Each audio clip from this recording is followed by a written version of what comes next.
जिंदगी अपने आप में एक वरदान है और जब हम इस जिंदगी को गले लगाते हैं तो उसके साथ हमारी बहुत सी ऐसी रिस्पॉन्सिबिलिटीज हैं जो कि खुद के साथ भी बनती हैं और सोसाइटी के लिए भी बनती हैं। स्पेशली जब हम अपनी जिंदगी का वैल्यू करते हैं तो उसके साथ साथ ये भी समझे कि हमें बाकी लोगों की जिंदगी का भी ध्यान रखना है। ये आज का विषय भी है और ये एक आज का संदेश भी है।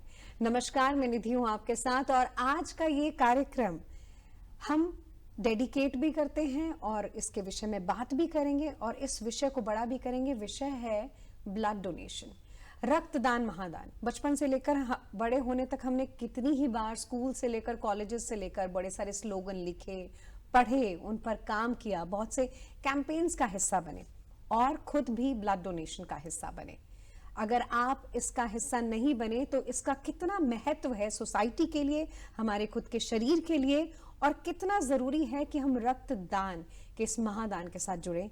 आज के इस हेल्थ शो का यही विषय है और आज इस विषय पर बात करने के लिए हमारे साथ एक एक्सपर्ट डॉक्टर जुड़े हैं जो कि कई सालों से न सिर्फ इस ग्रेट इनिशिएटिव को आगे बढ़ा रहे हैं बल्कि एवरी डे उसके साथ काम करें। हमारे साथ है professor doctor Suchet Sachdev, transfusion medicine विभाग, पीजीआई, चंडीगढ़ से हमारे साथ। सर, आपके लिए तो हार्दिक अभिनंदन है क्योंकि आप एक ग्रेट कॉज के साथ जुड़े हैं और अवेयरनेस के साथ भी हमारे दर्शकों को जोड़ने वाले हैं। नमस्कार सर, आपके आते ही मेरे दिमाग में सबसे पहला सवाल था, क्योंकि जब भी ब्लड डोनेशन की बात आती है हमारे दिमाग में वो सिचुएशन आती है कि जब कोई, जिस पैंडेमिक की सिचुएशन है या कभी कोई आपातकालीन स्थिति आती है, तब सबसे ज्यादा ऐसा लगता है कि हर इंसान चाहता है कि वो अपना कंट्रीब्यूशन दे, जिसमें ब्लड डोनेशन एक बहुत बड़ा कंट्रीब्यूशन हो सकता है। आप इस विषय में क्या संदेश देना चाहेंगे? बहुत अच्छा सवाल किया आपने। तो ब्लड डोनेशन के बारे में दो स्थितियां हैं। एक हम कहते हैं नॉर्मल स्थिति, जैसे हम आप और मैं बैठे हैं, और एक होती है आपातकाल। तो सबसे इम्पोर्टेंट बात इसमें समझने की ये है कि रक्तदान हमें नॉर्मल स्थिति में भी चाहिए, बट आपातकाल में शायद थोड़ी ज़्यादा मात्रा में चाहिए हो। शायद इसलिए बोल रहा हूँ क्योंकि किस तरह की आपातकाल स्थिति है उस पे निर्भर करता है कि रक्त की ज़रूरत पड़ेगी या नहीं पड़ेगी। तो नॉर्मल नियमित रूप से हम कहते हैं कि एक मेल को, पुरुष को साल में, जो हिंदुस्तान में हमारे गवर्नमेंट ने निर्देश दिए हैं कि 4 बार रक्तदान कर सकता है वो, हर 3 महीने पे स्वैच्छिक रूप से रक्तदान। और जो साल में 4 बार मतलब हर 3 महीने पे। और जो महिलाएं हैं, लेडीज, वो साल में 3 बार करें, मतलब वो हर 4 महीने बाद रक्तदान नियमित रूप से, नियमित वर्ड मैं बार बार बोल रहा हूँ, वो 3 बार कर सकते हैं, 3 बार, हाँ 4 बार जी। तो ये मतलब जो गवर्नमेंट ने अलाउ किया हुआ है। बट इसमें एक वर्ड मैं बार बार ला रहा हूँ, नियमित। नियमित इसलिए है कि रेगुलर, जब तक ये आदत नहीं बनेगी, एक आध बार ब्लड देके वो बात बनती नहीं। हमें एक रेगुलर सप्लाई चाहिए, sustainable supply of blood donations. तो आपने जो पूछा है वो हमारे साथ 2019 की न्यू ईयर पार्टी से पहले खबरें आई थी। एक पैंडेमिक हुआ था हिंदुस्तान से, वे बाद में आया था। शुरुआत वो दूसरी कंट्री में हुआ था और उसका इम्पैक्ट ये हुआ था कि हम लोग लॉकडाउन लगाने पड़े थे हमें वो बीमारी रोकने के लिए। तो उसमें ब्लड बैंक का रोल बहुत अलग था। और उस समय हम, जो हमारे ऑनरेबल गवर्नर थे यहाँ के, हम पहले हफ्ते मार्च में, जब ये होला मोहल्ला फेस्टिवल में थोड़े केसेस आए थे ना पंजाब में, तो हम जो उस समय ऑनरेबल गवर्नर साहब पे थे उन पे गए थे। And he gave us time to sit with him and we told him कि एक आपातकाल सर स्थिति है और एक और हो सकती है अगर जो हालात चल रहे हैं, अगर ब्लड डोनर नहीं रहेंगे। तो he was very kind and proactive and they, Chandigarh administration ने फिर ऑर्डर इशू किए थे which came before national orders, कि भाई रक्तदान जारी रखिए। और we were able to support and carry out 400 outdoor blood donation activities during covid pandemic in that year. Normally we also do that. हमारी मात्रा कम हो गई थी पर कैंप कलेक्शन की, बट हमारी आउटरीच उतनी ही थी, टेकिंग ऑल प्रिकॉशंस। तो बेसिकली इसको डिजास्टर कहते हैं। डिजास्टर एक वर्ड है जिसमें 2 हैं, मतलब इविल स्टार कहते हैं इसको। और कल आपने और एक इविल स्टार वाली हरकत देखी जिसमें हमारा एक हवाई जहाज जी, दुर्घटनापूर्ण जी। स्थिति में हुआ और we had to lose lives and हम सब उनके साथ खड़े हैं and we stand solidly with these people who have lost their lives and their families. So blood bank का रोल डिपेंड करता है वॉर लाइक सिचुएशन में जहाँ पे इंजरीज होती हैं, जी। यहाँ पे ब्लड लॉस ज़्यादा हो हाँ तो जी। वहाँ ब्लड डोनर ज़्यादा चाहिए होते हैं। तो आमूमन ये कहा गया है कि 7 दिन की ब्लड सप्लाई ब्लड सेंटर्स में होनी चाहिए ओके। आमूमन। क्योंकि मेरा ये सवाल ये था क्योंकि कहीं पर भी ये सिचुएशन हो सकती है, कहीं तो हो पर सकता है कि कहीं पे ब्लड बैंक में कोई रेयर ब्लड ग्रुप या वैसे भी सप्लाई या बैंक में ज्यादा अवेलेबिलिटी हो, तो जब इसको ट्रांसपोर्ट किया जाता है तो क्या इसके लिए भी कोई स्पेशल लेन बनाई जाती है, जैसे हाँ, कि ग्रीन organ कॉरिडोर की donation के थॉट लिए बनता है कल ग्रीन? हाँ जैसे किया है तो ऑर्गन डोनेशन के लिए ग्रीन कॉरिडोर्स, तो इस तरह की थॉट आ सकती है जब आपको आपातकाल में ब्लड मूव करना पड़े। जी। और कितने दिन तक का सर इसका? तो ब्लड की अपनी स्टोरेज कैपेसिटी है। तो ब्लड अगर आपको टोटल बताएं हम डिटेल में कि उसमें रेड ब्लड सेल्स होते हैं, एक प्लाज्मा होता है और एक प्लेटलेट होते हैं। ये 3 कंपोनेंट्स होते हैं जो हम आपसे या मेरे दिए हुए ब्लड से प्रिपेयर करते हैं ब्लड बैंक में ले जाके। ओके। तो red blood cell blood bank में करीबन 35 दिन या 42 दिन स्टोर किए जा सकते हैं। ओके। प्लेटलेट सिर्फ 3 या 5 दिन, और जो प्लाज्मा है वो साल या 5 साल तक भी रखा जा सकता है। अच्छा। ओके। तो आमूमन वो क्या कहते हैं कि वो कहते हैं 7 दिन का स्टॉक आपके पास ब्लड बैंक में होना चाहिए, बट आपातकालीन स्थिति में आपको ओ ग्रुप डोनर चाहिए होता है। पैक्ड रेड सेल्स जो होते हैं ना, रेड ब्लड कोशिकाएं, जी, जी। वो हम ओ ग्रुप वालों को आवाज लगाते हैं क्योंकि वो किसी को भी चढ़ाई जा सकती है, आपको भी, मेरे को या किसी और को। उस समय आपातकाल में टाइम नहीं होता, जी। पेशेंट भी अननोन आते हैं, ओके। तो वो अननोन 1 2 3, तो आप उस समय ग्रुप पता ही नहीं, ना नाम पता है ना उतना टाइम है, उस टाइम तो ओ ग्रुप, तो demand, पहले फर्स्ट डे हम ओ ग्रुप सप्लाई अपनी स्ट्रेंथन करते जी। हैं, और साइड बाय साइड हम जो नेगेटिव्स ग्रुप हैं जिनको आप आम भाषा में, वो कम होते हैं, और रेयर भी ग्रुप्स होते हैं जैसे बॉम्बे ब्लड ग्रुप है, वो मैं आपको बताऊंगा। ओके। तो ये सारी परिस्थिति होती है एंड वी, अब इसमें 3-4 चीजें देखनी होती हैं कि आप शुरू में पैक्ड ओ रेड सेल्स, जो रेड सेल की कोशिकाएं हैं, जी, जी, जी। वो यूज करें। बाद में आप ग्रुप स्पेसिफिक अपना स्टॉक बढ़ाएं, और ग्रुप स्पेसिफिक जब टाइम मिल जाए ग्रुपिंग और टेस्टिंग का, तो आप वो यूज करें। जी। तो इस तरह हमने कोविड पैंडेमिक मैनेज किया था, taking all precautions and doing it with all, जो भी हमने उस समय कहा था कि सतर्कता रखनी है, मास्क पहनना है, हैंड हाइजीन मेंटेन करनी है, डिस्टेंस मेंटेन करना है, जी। वो करते हुए we were able to Achieve bring the enough target blood and so that we enough did not have any shortage in the shortage। Blood bank. अब जैसे डॉक्टर आपने बताया कि कितना ज़रूरी हो जाता है, और आपके लिए भी ये ब्लड बैंक में ज़रूरी है कि ब्लड की आपूर्ति रहे, ताकि किसी भी सिचुएशन के लिए हमेशा हम तैयार हैं। हाँ। ये तो एक जागरूकता फैलाने का एक बहुत बड़ा मकसद आज हमारा है ही है, और अच्छा ये भी है कि लगातार ऐसे कैंपेन चलते रहते हैं, ऐसे कैंप्स लगाए जाते हैं जिसमें लोग बढ़ चढ़कर हिस्सा लेते हैं। तो अगर इसकी इम्पोर्टेंस पर बात करें, बात बिल्कुल शुरुआत की करें कि वर्ल्ड ब्लड डोनर डे, जून का ये महीना ऐसा होता है कि उसमें मनाया जाता है 14 को, तो ये कब से शुरू हुआ और इसकी इम्पोर्टेंस क्यों आन पड़ी? क्योंकि ब्लड की ज़रूरत तो जब से हम हैं तब से है। हाँ, तो आपने बिल्कुल ठीक बोला। तो वर्ल्ड ब्लड डोनर डे, ये वर्ल्ड हेल्थ ऑर्गेनाइजेशन ने 2004 में ये निर्णय लिया था, उनकी जब असेंबली हुई थी, कि हम ये 14 जून को वर्ल्ड ब्लड डोनर डे मनाएंगे, और तब से ये हर साल मनाया जाता है। Okay. इसके पीछे 2 कारण हैं। एक तो ये जो रक्तदाता है वो आके स्वैच्छिक रूप से रक्तदान करता है और उसके बदले में वो कुछ नहीं चाहता, तो उसको थैंक करने के लिए it was an ample platform chosen to spread the message, thank them for their amazing gift of life. Second की कार्ल लैंडस्टेनर, जिनको नोबेल प्राइज मिला था, वो एक पैथोलॉजिस्ट और इम्यूनोलॉजिस्ट थे, उन्होंने ब्लड ग्रुप डिस्कवर किए थे अर्ली 90s में।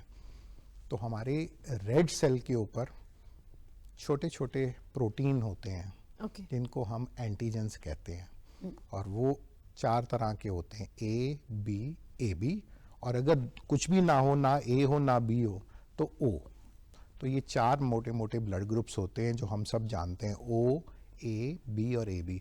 और इनमें एक पॉजिटिव होते हैं, RH पॉजिटिव और RH नेगेटिव। वो रीजस मॉन्की से वो डिराइव किया था वर्ड। तो 8 टोटल ग्रुप्स हैं, तो इनकी पर्याप्त मात्रा में स्टॉक होना चाहिए। तो लैंड स्टैनर का ये बर्थडे है 14 जून, तो उनके उपलक्ष्य में ये रखा गया है टू थैंक ब्लड डोनर्स।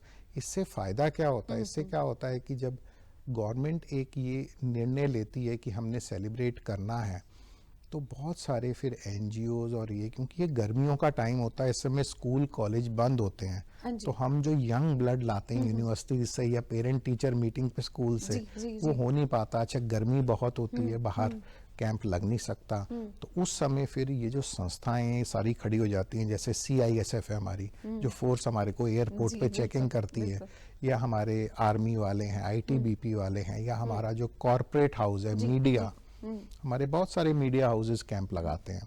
तो ये लोग सब फिर उस समय बढ़ चढ़ के आगे आते हैं ताकि रक्त की कमी ना हो पाए ब्लड बैंक में। तो इसका ये खास उपलक्ष्य यही है, जून का पूरा महीना सेलिब्रेट होता है। It is a month long campaign and there is a celebration. तो रक्तदान, जो खूनदानियों का मेला भी कहते हैं इसका। हाँ, और ये एक मेला है, महोत्सव है, हाँ, तो समागम सेलिब्रेशन है, है। किसी भी नाम से पुकारे, लेकिन इसका हिस्सा हमारे लिए बनना सबसे ज्यादा जरूरी है। अगर हम अपनी लाइफ में सोसाइटी को कुछ देना चाहते हैं, कहते हैं giving back to the society, so ये एक इतनी जरूरी चीज है कि इसके साथ हम अपनी भी सेहत का ध्यान रखेंगे और हम एक ब्लेसिंग किसी और की जिंदगी को बचाकर या उसकी जिंदगी को बेहतर करके कर सकते हैं।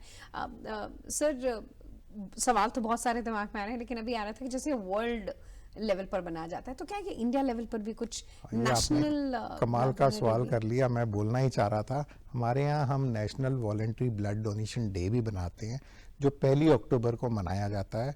और वो हमारे यहाँ के जो PGI चंडीगढ़ के ब्लड सेंटर के founding head of the department doctor जय गोपाल जॉली, जिन्होंने इस रीजन में वॉलंटरी ब्लड डोनेशन के सीड शो किए थे। आज तो हम वो जो वृक्ष बने हुए हैं उनके फल भी नहीं उतार पा रहे हैं। बिल्कुल। तो वो आप समझो वो क्रांति थी, एक क्रांति थी। तो इस रीजन में डॉक्टर जय गोपाल जॉली और उनके साथ एक बहुत कमिटेड सोशल वर्कर हैं, मिसेस कांता स्वरूप कृष्ण। वो एक ग्रुप ऑफ लेडीज जिन्होंने डॉक्टर जॉली की मदद करी कि आज यहाँ पे स्वैच्छिक रक्तदान इस लेवल पे है कि यहाँ पे हम प्रोफेशनल डोनर या उस तरह की दुविधाएं नहीं देखते हैं। तो वो पूरा महीना सेलिब्रेट होता है as national voluntary blood donation day and month long celebrations on the occasion of birthday of professor doctor JG Jolly. Sir, यहाँ बात हुई सेलिब्रेशन की, जिसका हिस्सा हम सब बन रहे हैं। आपने बीच में मेंशन किया था बिल्कुल स्टार्टिंग में कि एक रेयर ब्लड ग्रुप होता है, उसके विषय में भी हम जानना चाहेंगे। तो रेयर ग्रुप वो होते हैं, मैंने आपको 4 ग्रुप बताए, ये होते हैं मेजर ग्रुप ब्लड ग्रुप्स। इसके बजाय छोटे ब्लड ग्रुप्स भी होते हैं। मेजर और माइनर में क्या फ़र्क है कि मेजर ग्रुप में अगर मेरा ब्लड ग्रुप A है तो मेरे प्लाज्मा में anti-B एंटीबॉडी होगी। और मेरा अगर ब्लड ग्रुप B है तो मेरे में anti-A एंटीबॉडी होगी। ये नेचुरली अकरिंग मेरे प्लाज्मा में। माइनर ग्रुप्स में ऐसा नहीं होता। मेरे पास अगर कोई माइनर ब्लड ग्रुप है, उनके अलग अलग नाम है, कैल, किड, डफी, तो मेरे अंदर उनके अगेंस्ट नेचुरली अकरिंग एंटीबॉडी नहीं होती। तो ये फर्क है। तो उसमें क्या होता है, जिन लोगों को बार बार ब्लड चढ़ता है, अब हमारी जेनेटिक मेकअप अलग होती है ना, तो माइनर एंटीजन अगर मेरे अंदर कैल एंटीजन नहीं है और मुझे किसी का ब्लड चढ़ता है जिसमें कैल एंटीजन था, तो मेरी बॉडी उसके अगेंस्ट फिर एंटीबॉडी बनाती है।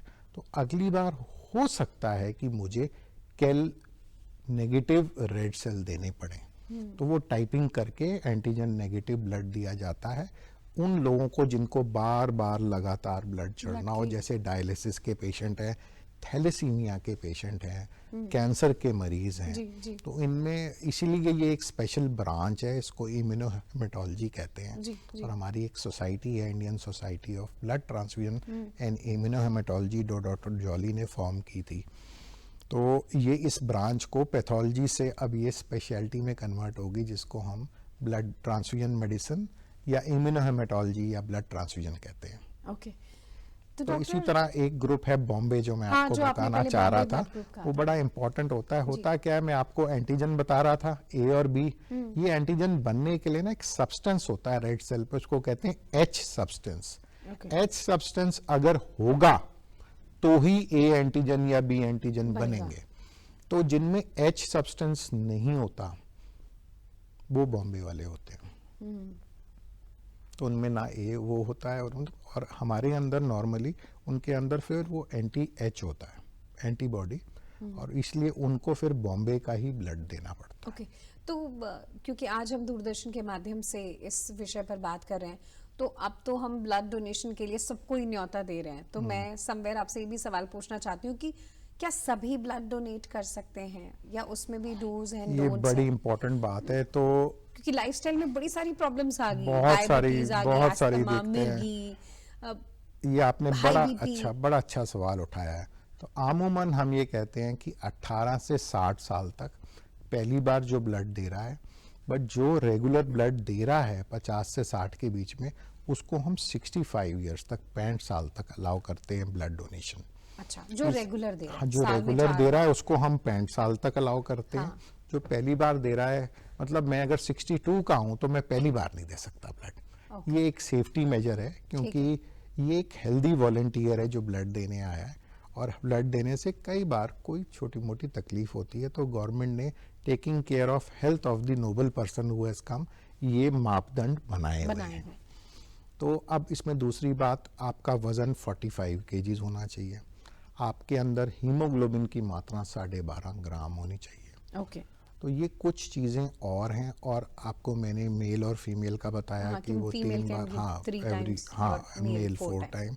इसी तरह आजकल एक और स्पेशल डोनेशन है जो आपने सुनी होगी, सेल चाहिए, सेल चाहिए। हाँ। वो बारिशों में जब डेंगू आता है ना, बारिशों के बाद, हाँ। तो वो प्लेटलेट डोनेशन होती है। जुलाई, अगस्त, सितंबर। जुलाई अगस्त सितंबर में वो आता है, अगर ना आए तो बहुत अच्छा है। बहुत अच्छा है। हाँ। तो इसको अगर आज की लाइफ से आप करो, तो आजकल एक वर्ड है ऑनलाइन। ऑनलाइन फेसबुक पे आप ऑनलाइन हो, व्हाट्सएप पे ऑनलाइन हो, तो उसको ऑनलाइन डोनेशन कहते हैं। उसमें मतलब आप एक मशीन से कनेक्ट होते हो, ओके। आपका ब्लड उस मशीन के अंदर घूमता है, ओके। तो हम सेंट्रीफ्यूज करके वो कोशिकाएं प्लेटलेट्स की थोड़े से प्लाज्मा में एक अलग बैग में ले लेते हैं, और बाकी आपका ब्लड आपके अंदर वापस आ वापस चला जाता है। जाता है। ओके। इसलिए ये ऑनलाइन सर्किट है, तो इसको ऑनलाइन डोनेशन कहते हैं। ओके। और जो अगर आप और मैं किसी ब्लड डोनेशन कैंप पे, वर्ल्ड ब्लड डोनर पे जी। परसों या चौथ जब भी है, हम जाते हैं दोनों ब्लड देने, तो वो एक ब्लड बैग में आपका ब्लड कलेक्ट होता है, उसको ऑफलाइन डोनेशन, मतलब ये आज की जो न्यू जनरेशन है ना, वो बड़ी इन्फ्लुएंस होती है। तो हमें ऑफलाइन और ऑनलाइन दोनों तरीके की दोनों donation तरह के की साथ ब्लड डोनेशन की जरूरत है।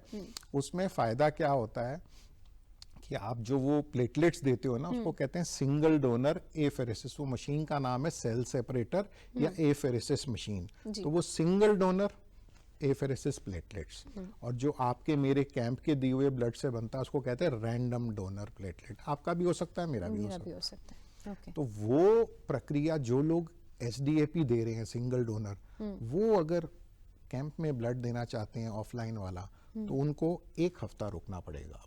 अब नए नियम, पहले 4 हफ्ते था, अब 1 हफ्ता कर दिया है गवर्नमेंट ने।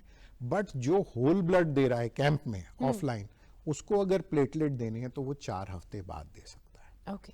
तो ये डिफरेंस थोड़ा सा डाला है डोनर की सेफ्टी के लिए, ताकि हमारी बॉडी में ब्लड रिकूप हो जाए। रिकूप ब्लड हमारी बॉडी में वैसे भी होता है, जब आप और मैं डोनेट करते हैं 48 से 72 घंटे के अंदर सारा जो लिक्विड वॉल्यूम है वो रिकूप हो जाता है। जो सेल हैं वो सारे with in 2 to 3 weeks recoup हो जाते हैं, और आयरन लेवल्स, जो आयरन स्टोर्स हैं बॉडी के, जी। वो 90 दिनों में आमूमन रिकूप हो जाते हैं। यानी कि जो लोगों का सबसे ज्यादा सवाल होता है या डर होता है कि वीकनेस आ जाएगी, या तो ये नजरिया है कि ग्लास आधे फुल है या आधा खाली है, ये नजरिया है लाइफ का। कहने को तो कुछ कम नहीं है, हमारी बॉडी में रिजर्व होता है 20% ब्लड, हमारा बफर होता है। हमें जो चोट लगती है, जब लेडीज बच्चा पैदा करती हैं, थोड़ी बहुत ब्लीडिंग होती है, तो कोई नुकसान तो होता नहीं। So there is a buffer of 20%। जब किसी को चोट लगती है और हम कहते हैं मरीज अस्पताल में आया, शॉक में है, शॉक हम तब कहते हैं जब 30% ब्लड लॉस उसके ऊपर। तो उतना तक तो बॉडी अपने आप ही कोऑपरेट, 20% तो आराम से बफर है। तो हम तो 20% से 12 ही निकालते हैं, तब भी आपका 8% बफर रहता ही रहता है। तो ये सोच है सारी कि ग्लास खाली आधा भरा है या आधा खाली है। इसी तरह ब्लड सेल्स रिकूप आमूमन 3 महीने में आयरन रिकूप होता है, इसलिए वो 90 दिन का हमने गैप गवर्नमेंट ने निर्धारित किया हुआ है हमारी डाइटरी प्रैक्टिसेस के हिसाब से। अच्छा डॉक्टर, जैसे मैं हूँ या कोई भी जो हमारे दर्शक देख रहे हैं, क्योंकि इस सारी कॉन्वर्सेशन के बाद ज़रूरी है कि हमारा भी ब्लड उत्तेजना के साथ आगे बढ़े और हम ब्लड डोनेशन करने जाए, तो उससे पहले कौन कौन सी चीज़ों का हमने ध्यान रखना है? एम्प्टी स्टमक ना हो, जैसे कुछ डाइट का आपने मेंशन किया ना, तो बहुत बढ़िया। खा पी के कैसे जाए? कुछ हिदायतें हैं जो हम डोनर को देते हैं कि आप जो नॉर्मल दिनचर्या में खाते हैं ब्रेकफास्ट, वो जरूर लें, उसको स्किप ना करें। थोड़ा सा हमारी रिक्वेस्ट होती है कि पानी और थोड़ा सा नमक अगर आप मात्रा बढ़ा सकते हैं तो वो बहुत अच्छी बात है। अब इसके ऊपर अगर आप कोई गोली ले रहे हैं शुगर या बीपी की, वो आप लीजिए, स्किप नहीं करनी। हम नहीं चाहते कि आप जब आए तो आपका बीपी बढ़ा हुआ हो या शुगर बढ़ी हुई हो। आप अपनी गोली लीजिए और आप आइए। आप आएंगे तो ही डॉक्टर आपको इवैल्यूएट करके फिटनेस सर्टिफाई कर सकता है। तो अब मैं आपको बता दूं कि बीपी के मरीज जो गोली पे जिनका बीपी स्टेबल है, पिछले 4 हफ्तों में उनकी दवाई नहीं बदली है, वो ब्लड डोनेट कर सकते हैं, subject to the discussion with the doctor and the fitness provided by the doctor. इसी तरह शुगर के मरीज जो दवाई ले रहे हैं, शुगर मेंटेन्ड है, HbA1c ठीक है, उनका 6.5 से कम है, उनकी गोली नहीं बदली पिछले 4 हफ्ते में, उनको कोई ऐसा एंड ऑर्गन डैमेज नहीं है कि जैसे वो पाँव में छाले हुए हों या कोई हार्ट में कभी सीने में तकलीफ हुई हो, जाके आपको ECG कराना पड़ा हो, तो इस तरह का एंड ऑर्गन डैमेज नहीं है, तो आप ब्लड दे सकते हैं।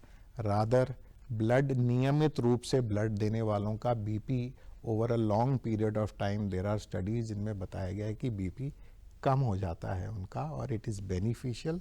Similarly for diabetics, there is no harm in donating blood if you are on medications and your blood sugar levels are maintained, provided you have not altered the dose of the medication or changed the medication in last 4 weeks. Okay. So ये कुछ ऐसी चीज़ें हैं जिसका हम पक्का ध्यान रख के चले। अब सर आपने जैसे बताया था कि 18 years the age, उससे लेकर 60 साल की उम्र तक, और जो रेगुलर ब्लड देते रहते हैं वो 65 तक ब्लड दे सकते हैं। मुझे भी अच्छे से याद हो गया और मैंने एक बार फिर से याद करा दी। इसके अलावा आप बट स्कूल कॉलेजेस में जाके कैंपेन भी करते हो? बहुत इम्पोर्टेंट है स्कूल कॉलेजेस का कैंपेन। जो पेरेंट टीचर मीटिंग स्कूल में होती है ना, उसमें हम ब्लड टारगेट करते हैं पेरेंट्स का। उस दौरान तो बच्चों का ब्लड से कोई रहा तो ये बड़ी आपने बहुत अच्छा किया ये प्लेटफॉर्म पे ये बात लाएं। पेरेंट टीचर मीटिंग्स का माध्यम सबसे अच्छा है ब्लड डोनेशन कलेक्शन के लिए, क्योंकि वो आज के लिए ब्लड तो हमें मिलता ही है, जो चिल्ड्रन हैं उनके कॉन्शियसली या सबकॉन्शियसली हमारे हीरोज हमारे पेरेंट्स होते हैं जी। तो जब मेरी बेटी या आपकी बेटी आपको ब्लड देते देखती है या अपने बड़े भाई या बड़ी बहन को देखती है, तो वो इन्फ्लुएंस होती है और वो ये डिसीजन ले सकती है कि 18 पे जब मैं एडल्ट हो जाऊंगा, कंसेंट देने के योग्य हो जाऊंगा, वोट डालने के योग्य हो जाऊंगा, तो मैं ब्लड डोनेशन भी करूंगा। जैसे कि 18 के साथ ये जुड़ा होता है कि हमने वोट देनी है, अब 18 के साथ ये भी जुड़ा होना चाहिए कि मैंने रक्तदान करना है, डोनेट करना है। क्यों ना, ये एक ब्यूटीफुल गिफ्ट हम ह्यूमन काइंड को, मैन काइंड को, सोसाइटी को जरूर दें, क्योंकि उस दिन हम गिफ्ट ले रहे होते हैं, व्हाई कांट कि हम ये बिल्कुल। और अगर आपके माता पिता डोनर हैं तो आप जरूर जाएंगे। और डॉटर्स तो अपने फादर के साथ प्राइड कैरी करती हैं, सो हो सकता है आपके माता पिता आपके साथ जाएं डोनेट करने, और एक बार आपने उनसे चलना सीख लिया, फिर there is no look back, फिर आप निरंतर रूप से, नियमित रूप से आपकी एक हैबिट बन जाएगी ब्लड डोनेशन। एक बार वो हैबिट बन गई ना, फिर टूटना मुश्किल है। एक इसमें सेलिब्रेशन भी है, मजा भी है, और शाबाशी भी है। और आप जो काम अपने माता पिता के साथ शुरुआत करते हैं या आप ऐसा सोचें कि मैं अपने फादर के बर्थडे पे करूंगा, अपने बेटे के बर्थडे पे करूंगा, या अपने मम्मी के, या जो नहीं रहे उनकी पुण्यतिथि पे करूंगा।